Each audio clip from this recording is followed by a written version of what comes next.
As you can see, this is a very relaxed Saturday. I am doing a little hair conditioning situation up under here. I have on my official I'm not going anywhere Saturday moo thing. It's a dress that I picked up, and yeah, so we're just gonna work on our projects today, but I am here to give you a few updates. So let's jump into those next. Well, welcome or welcome back to Beyond Swatches. My name is Tiffany. I am currently living here in North Carolina, a very small, tiny town in the middle of it. I live with my two children who are 20, almost 21, and 18, trying to make it to 19. I also live with my husband. We don't tell his age, but he's getting old. I am just here to share my journey of knitting, of course. Love of fiber, love of knitting. I like a little crocheting too. I just don't do much of it. I try to find projects that are engaging, a little challenging, not too much, because we have a lot of stress in the world, and I think knitting should be fun and relaxing, but I don't want it to be boring and monotonous either. So I'm always looking for patterns that fit me, but also patterns that are fun or interesting and new, and that's pretty much what you can expect from this channel. As far as my knitting experience goes, I'm not what I would call an experienced knitter, even though I have been dabbling in the craft for over 20 years. I wouldn't say I've been knitting well until maybe the last 6-7 years or so. Social media, that blessing and curse that it is, really opened up accessibility for me when it came to knitting. And that's because patterns became more than just yarn label patterns or books in a store, or the knitting magazines in the supermarket, you know. Patterns became downloadable, printable, take with you type of things. And when that happened, oh boy, my whole life changed. And I've been enjoying the process of finding patterns and just having fun with them and sharing it. I did, of course, meet some people to share your progress with, like at your local yarn shop and things like that. But I'm really a introverted type of person, so I don't mind being by myself and just sharing it online. That's a little bit more comfortable for me, even though the internet can be a very, very scary place. So moving forward from maybe 2016, 17, I can't quite remember. It's been some years, but my very first official sweater that I made from beginning to end and wore was a beginner stockinette raglan by Knititude. I mention her name a lot, and I guess you know how we say your first try of something is what you kind of gravitate towards. So I always go back to her. She's my fail-safe, and she puts out pretty decent patterns, and she puts out a lot of patterns, which if you don't follow her, you can. I'll put her name up.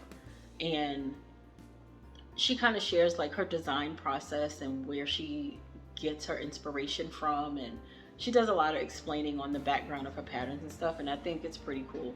And it made relating to her writing style a lot easier for me, and that's kind of what I go through when I deal with new designers and get their patterns. Like, you love their pictures and you really want the finished garment, but sometimes the way that the pattern is written is not really that easy for a beginner to understand. So fast forwarding years of knitting, you kind of get what they mean when they say this or that, but as a beginner, it's all like hieroglyphics. So the first pattern that I want to update you on today is going to be the first sweater. So when I spoke on my last video, I think it was like 2 or 3 days ago, I said I would hope to be splitting for sleeves by this weekend. Well, that did not happen, but I'm making pretty decent progress overall. Now it's on a short cord, well, you know, a cord, so I can't really stretch it out, but so far. But here is one sleeve. Wait, this is actually the back, so there we go. So there is one sleeve and the other sleeve right there. Anyway, so there's the progress. I have made my raglan increases, and I'm on this section where I'm increasing on the front and back, but not increasing on the sleeves. And then I'm reluctant to always say what I'm doing because I don't know what you're supposed to share or not share when it comes to paid for patterns. So I'll just say I still have, before I can split for sleeves, I still have 4 sets of increases that are 4 rows each. After the 4th set, I still have 7 more rounds to complete, which includes, I think, another set of increases, I think. So there was no way I was going to finish that between yesterday and today. It just wasn't going to happen. But I am still loving my project. So that's the important part. I really look forward to each round that I complete. It's just going really well. The pattern is written well. And like I was saying before, when you kind of know or you can understand the construction of something, even though the words might not make sense, you can sort of visualize it. And I'm thankful for that, because there was one part where I was working this half fisherman's rib sleeve section that I was just like, what is she telling me to do? I'm not understanding it. But when I looked at the work and read the pattern and tried to visualize it, it then made more sense. And so here we are. I have now a cap of a sleeve that's looking pretty good. And isn't that half fisherman's rib real pretty? It's nice and stretchy. I think I see something that she's doing with the sleeve that I'm not too sure if I'm gonna hate or love or be indifferent towards, but we're gonna follow the pattern because she's the designer and not me. And once I make it the first time, if I want to change something, then I will. A little fun fact on this sweater is that if you recall, I think I told you I had 3 balls of this yarn left in this almond color, which is a 01 on Hobie's website. Well, they don't have any more in stock 01 solid.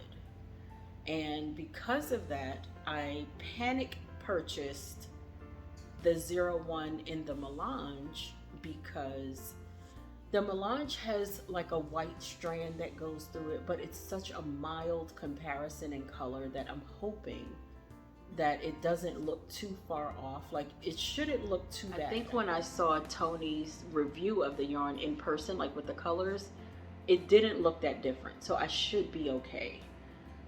Because 2 balls, 3 balls, whatever I have is not going to be enough to get through the entire body. And I think I probably honestly ordered more than I should have, but we're a little bit away from Black Friday. I don't know if they're going to have a sale on it. I don't know if they're going to restock it. And I didn't want to take a chance on running out of at least something that would match my sweater. The next thing on my list of WIPs is my Nurture Bralette. This Nurture Bralette is working up well. It's slow moving, and that is on purpose. I'm trying to take my time so that I don't make mistakes along the way, and trying to make sure that I'm reading, because it is doing, you know, one side, one strap, one side. I want to make sure I'm not like this, or, you know, one is thicker or thinner than the other. So I'm really just trying to make sure it's good. I've mentioned many times how I feel about this Happy Place yarn, but I don't think I've ever mentioned or talked about the Kobasi yarn, which is what this is made out of. I believe the Kobasi yarn is mostly known for being a wool alternative type of yarn. So with this little, it looks like a real bra thing, don't it? I'll tell you. Designers is something else. Anyway, so with this yarn, it is, let's read it to you, 55% cotton, 16% bamboo, 21% elastic nylon, and 8% silk. Now, I didn't know the silk was in there, but that explains a lot. It's got a nice little smooth feel to it, and I would think it adds to the durability with that elastic nylon and the silk. It probably adds a nice little toughness to it. because ideally these are for socks. So interesting. But these are the colors that I had in this yarn, which I don't have to show you the green again because it's already in my project. But these are the colors that I have. Now, the colors are a shade more muted than they look to you in camera, just a smidge. I think when I record and the sun is shining in, like the green looks really, really bright green. It doesn't look like this. It looks almost like, so you know how lettuce has 3 colors of green? Well, this is like the middle layer of green. It's a muted color green. This pink is called Cotton Candy. The brownie color is called Totally Taupe, which I don't get taupe out of this, but that's what it says. And then on this side, I have the gray, which is called Seattle Sky. Again, a little, if you take some of the blue out of what you see on camera, that's what this looks like. It looks more like a steel gray to me. And then this is called Petals. Yeah, Posy Petals. Again, mute this color out, take out some of the blueness of it, and that's what this looks like in person. It's a pale color, but it feels really good. That's what the Nurture Bralette is being made out of. The last is my Sweetshop Blanket. So I was having a problem with this blanket, and I will show you what it is right now. Now, you probably can't tell, but I can tell. You see this little divot right there? It's like a little bit of a real separation between this color and that color. It doesn't exist over here. It's not supposed to be there. And if you know me, I hyper obsessed about what did I do wrong, and now I can't unsee this mistake. But there was something that was written in the pattern that I just kept reminding myself of, and I'm going to read it to you now. So in her pattern, it says, "Don't worry, be happy." That's the caption of the title. And then she says, "This project is an opportunity to really have fun with your knitting, so don't sweat the small stuff. If it goes a little bit wrong, if you reach the end of your square and your counts are off, just swap one stitch out for another." In this one, she says a CCD for a knit two together. "In the grand scheme of the blanket, it won't be noticeable." Now that's what she said. So I keep saying to myself, Tiffany, ignore it. You can't even really tell that it's happening. It's fine. And again, in the grand scheme of the blanket, who's gonna really notice that this one square in the sea of all of these has one little divot of a line difference, right? Like, who's gonna know? So with that being said, I ignored it. I added on the extra square because of course I played around with the idea of taking it out, but I just don't want to do it, especially because I still have, like, I don't know, 20 million other squares to go before I'm done. But in the grand scheme of things, really, it won't make a big difference. You can't really tell. It's not a big deal. There's another color the same.